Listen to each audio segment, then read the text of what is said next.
पिछली वाली क्लास में हम लोग कहाँ तक पढ़ चुके थे?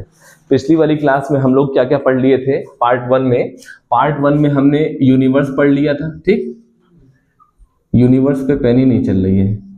क्या पढ़ लिया था? यूनिवर्स। और हमको ये पता था कि आज से कितने साल पहले, 13 बिलियन साल पहले हमारे यूनिवर्स की शुरुआत हुई। और हमारा यूनिवर्स कहाँ से शुरू हुआ? एक सिंगल डॉट से, जिसके अंदर एनर्जी क्या थी? कैद थी। उसके बाद क्या हुआ? टेम्परेचर कितना था? 10⁻32 केल्विन, क्योंकि उससे ऊपर टेम्परेचर जा नहीं सकता। उसके बाद क्या हुआ? वो जो सिंगल यूनिवर्स था एक पॉइंट के रूप में, वो फैलना चालू हुआ। क्या हुआ? और जैसे ही एक्सपेंशन हुआ तो क्या हुआ? टेम्परेचर डाउन होना चालू हुआ, कूलिंग चालू हुई और सबसे पहला पार्टिकल बना क्वार्क। अप डाउन बना, अप डाउन से क्या बना? प्रोटॉन। अप डाउन, डाउन से क्या बना? अप डाउन में अगर इंटरचेंज हुआ तो क्या बना? इलेक्ट्रॉन। और तीनों पार्ट मिलके क्या बना? एटम। मगर यूनिवर्स में सबसे पहले क्या बना? हाइड्रोजन। मगर हाइड्रोजन के पास क्या नहीं था? न्यूट्रॉन। क्या नहीं था? और भगवान ने न्यूट्रॉन क्यों नहीं उसको दिया? क्योंकि उसके पास एक प्रोटॉन और एक इलेक्ट्रॉन था, तो वो स्टेबल था। क्या था? स्टेबल। कैसे मानोगे? देखो, अब यहीं से साइंस चालू हो रही है, सवाल पूछता जाऊंगा और बताता जाऊंगा, ठीक है ना।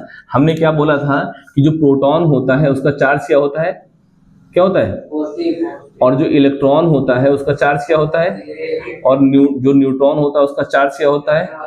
तो जो प्रोटॉन होता है और इलेक्ट्रॉन होता है, तो प्रोटॉन को मान लो एक लड़की। क्या मान लो? एक लड़की। क्या मान लो? एक लड़की। ठीक, आया कि नहीं आया? और इलेक्ट्रॉन को मान लो एक लड़का। क्या मान लो? एक लड़का।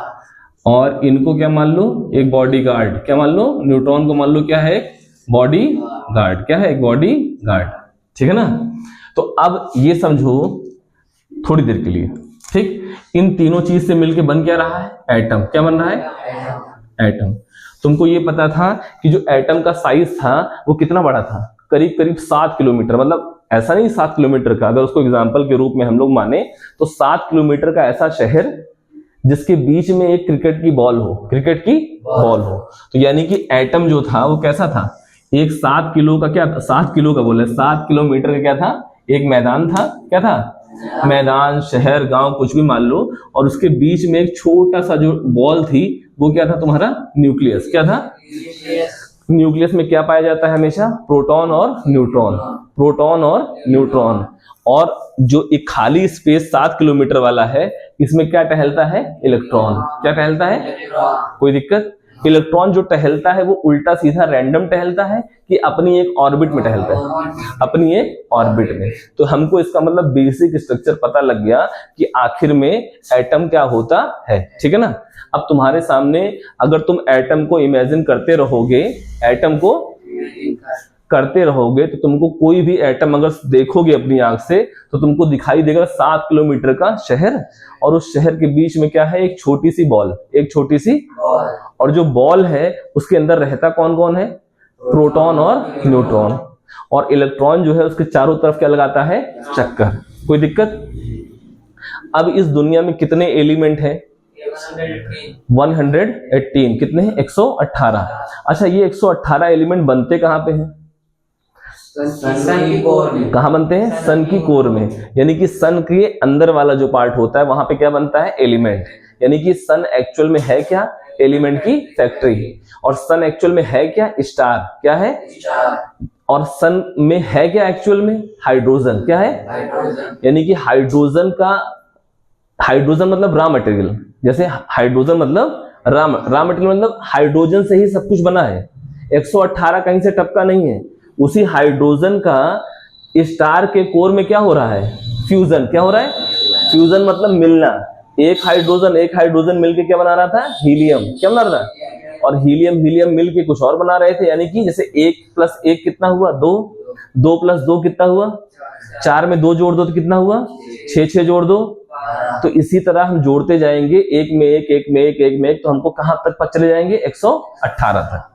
यानी कि हमारी जो सन है या हमारा स्टार है उसकी कोर में एलिमेंट अगर बनते हैं तो कहां से कहां तक बनते हैं? हाइड्रोजन से लेके 118वें नंबर तक। कितने?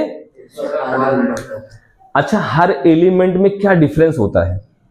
जैसे मान लो एक नंबर का पहला क्या बना? हाइड्रोजन। दूसरे नंबर में क्या बना? हीलियम। तीसरे पे लिथियम। ऐसे आगे कार्बन, ऑक्सीजन, बोरान, है ना, जो भी है, रेडियम, पोलेडियम, मतलब बहुत सारे 118 है ना। तो धीरे धीरे बनते गए। तो यानी कि इस पूरे के पूरे एटम में क्या क्या चेंजेस होंगे? इस पूरे के पूरे एटम में क्या क्या चेंजेस होंगे? ध्यान देना। अगर एक नंबर वाला रहेगा, ठीक, 2 नंबर वाला, 3 नंबर वाला, ऐसे मान लो हम पहुंच जाए कहां पे? 118 तक, ठीक है ना। तो हमको 3 चीजें बेस में रखनी है। कौन कौन सी चीजें रखनी है? इलेक्ट्रॉन, प्रोटॉन और न्यूट्रॉन। कोई दिक्कत? हमने तुमको बताया कि न्यूक्लियस में, यानी कि जो गेंद है, क्रिकेट वाली गेंद 7 किलोमीटर के एरिया में पड़ी है, इसमें हमेशा क्या रहेगा? प्रोटॉन और बाहर की तरफ क्या रहेगा? अब मेरा तुमसे पूछने का मतलब है कि 1 से लेके 118 एटम को अगर जानना हो, 1 से लेके 118 एटम को अगर हमें जानना हो, अगर मान लो मैं तुमसे पूछूं कि 50वें नंबर का एलिमेंट, 50वें नंबर का एलिमेंट में क्या क्या होगा, तो क्या बताओगे? देखो मेरी बात ध्यान से सुनना। हमने तुमसे कहा कि कितने नंबर है? 1 से लेके कितने हैं? 118। तुमको हमने बताया था कि इलेक्ट्रॉन का काम क्या होता है? बिहेवियर। क्या होता है? बिहेवियर। मतलब कि ये एटम किस एटम को पसंद करेगा, यानी कि ये एटम किस एटम के साथ मिलकर मॉलिक्यूल बनाएगा, ये कौन डिसाइड करेगा? इलेक्ट्रॉन। थोड़ी देर के लिए इलेक्ट्रॉन को भूल जाओ और प्रोटॉन और न्यूट्रॉन पे कंसंट्रेट करो। प्रोटॉन क्या है? प्रोटॉन जो है आइडेंटिटी है। क्या है? आइडेंटिटी। आइडेंटिटी का मतलब प्रोटॉन ही क्या है? पहचान। प्रोटॉन ही क्या है? पहचान। अगर मान लो मैंने बोला कि 50 नंबर का एलिमेंट, क्या नंबर? 50 नंबर का एलिमेंट कौन होगा, तो तुम साफ साफ बोलोगे कि 50 नंबर का एलिमेंट जो होगा उसके न्यूक्लियस में 50 प्रोटॉन होंगे। सिंपल सा। अगर मैं तुमसे पूछूं कि 23 नंबर का जो एटम होगा उसको कैसे पहचानोगे, तो बोलोगे कि जिस भी एटम के न्यूक्लियस में जितने प्रोटॉन होंगे वही उसका क्या होगा? एटॉमिक नंबर, यानी कि एटम का नंबर। एटम का नंबर, ठीक। 118 क्या है? एटम है, तो इसलिए उनको हम बोलते हैं क्या? एलिमेंट। क्या बोलते हैं? क्योंकि हर एलिमेंट का एटम क्या है? अलग अलग है। तो अगर मैं तुमसे पूछूं कि 50वें नंबर के एलिमेंट में कितने प्रोटॉन है, तो क्या बताओगे? अगर बोलूं 77 नंबर के एलिमेंट में कितने प्रोटॉन है, तो क्या बताओगे? अगर मैं बोलूं कि 18 प्रोटॉन किसी न्यूक्लियस के अंदर रहते हैं तो उसका एटॉमिक नंबर क्या होगा, तो क्या होगा? 18। आया कि नहीं आया? यानी कि प्रोटॉन ही डिसाइड करता है क्या? क्या करता है? पहचान। यानी किसकी पहचान? उस 118 में आप कौन से नंबर पे आ रहे हो। कोई दिक्कत? दूसरी चीज क्या है? न्यूट्रॉन। क्या है? न्यूट्रॉन क्या डिसाइड करता है? स्टेबिलिटी। क्या करता है? कोई दिक्कत? अब फिर से हम आ जाते हैं कहां पे? ये क्या है? प्रोटॉन पॉजिटिव, ये क्या है? इलेक्ट्रॉन निगेटिव, ये क्या है? Neutron zero. कोई दिक्कत? प्रोटॉन को हमने क्या बताया कि क्या है? लड़की। इलेक्ट्रॉन क्या है? तो लड़की कौन हुई? प्रोटॉन। यानी कहने का मतलब ये समझो, मेरा कहने का मतलब कि एक थोड़ा सा एग्जांपल ले लो। ये क्या है? इलेक्ट्रॉन क्या है? लड़की। क्या है? ये क्या है? लड़की। यही भूल रहे हो? इलेक्ट्रॉन लड़का है। इलेक्ट्रॉन क्या है? हाँ, इलेक्ट्रॉन क्या है? तो लड़के घूमते हैं कि एक जगह बैठे रहते हैं? तो ये क्या करेंगे? राउंडिंग। क्या करेंगे? और किसकी राउंडिंग करते हैं? प्रोटॉन की। किसी करते हैं? और न्यूक्लियस में पाया क्या जा रहा है बेटा? प्रोटॉन। क्या पाया जा रहा है? और प्रोटॉन है क्या? लड़का की लड़की? हाँ, प्रोटॉन क्या है? लड़की। यानी कि न्यूक्लियस के अंदर क्या बैठा होगा? लड़की। क्या बैठी होगी? लड़की। और इस लड़की का चक्कर कौन लगाएगा? कौन लगाएगा? इलेक्ट्रॉन। प्रोटॉन का चक्कर कौन लगाएगा? आएगा नहीं आएगा? अगर मान लो इसके अंदर एक प्रोटॉन है, मतलब एक लड़की। अगर 2 प्रोटॉन है तो 2 लड़की। 3 प्रोटॉन है तो आया कि नहीं है? जितने प्रोटॉन उतनी, ठीक। तो अगर मान लो किसी एटम के अंदर 15 क्या है? प्रोटॉन। क्या है? तो उसका एटॉमिक नंबर कितना होगा? 15। कितना होगा? 15। कोई दिक्कत? कितना समझा गया? अगर 15 प्रोटॉन है तो 15 प्रोटॉन होंगे तो कितने लड़के आ जाएंगे? 15। यानी कि इसके पास कितने इलेक्ट्रॉन होंगे? 15। यानी किसी भी एटम में प्रोटॉन की संख्या और इलेक्ट्रॉन की संख्या क्या होती है? बराबर। क्या होती है? कोई दिक्कत?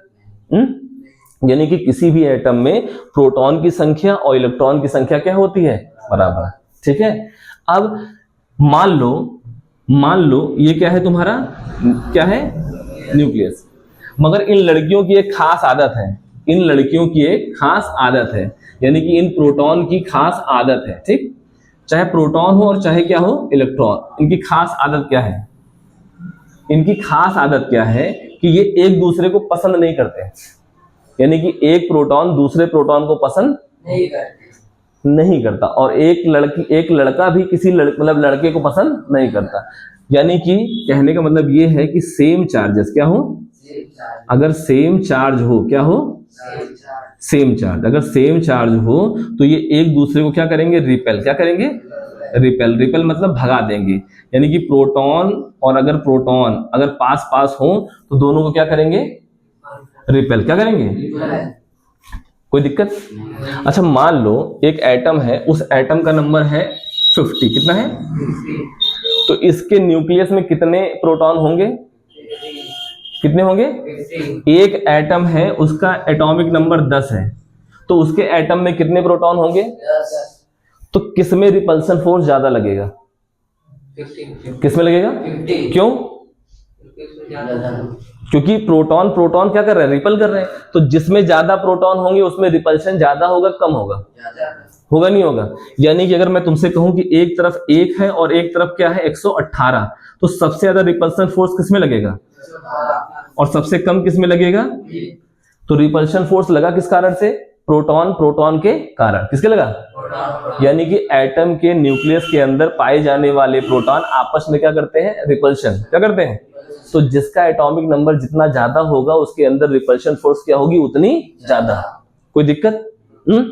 अब इस रिपल्शन फोर्स ज्यादा होगी, अगर मान लो इस कमरे के अंदर अगर 2 प्रोटॉन आपस में लड़ाई करेंगे तो ये एटम स्टेबल होगा कि अनस्टेबल, यानी कि जिस भी एटम के नाभिक में प्रोटॉन की संख्या 1 से क्या हो जाएगी ज्यादा, वो आपस में क्या करेंगे, लड़ाई, और जब लड़ाई करेंगे तो क्या नाभिक स्टेबल होगा कि अनस्टेबल, तो उसी अनस्टेबल को खत्म करने के लिए हमें किसकी आवश्यकता पड़ेगी, किसकी पड़ेगी, न्यूट्रॉन, यानी बॉडी गार्ड की, किसकी पड़ेगी, और ये बॉडी गार्ड होता क्या है, इसका काम क्या होता है, स्ट्रॉन्ग न्यूक्लियर फोर्स, क्या होता है, स्ट्रॉन्ग न्यूक्लियर फोर्स। आया कि नहीं आया?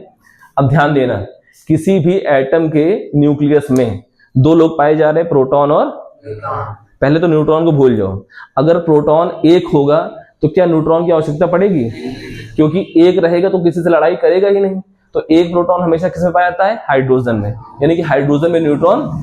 लेकिन 1 के ऊपर जैसे ही प्रोटॉन बढ़ेगा तो प्रोटॉन क्या करेंगे, आपस में लड़ाई करेंगे, तो उनको कंट्रोल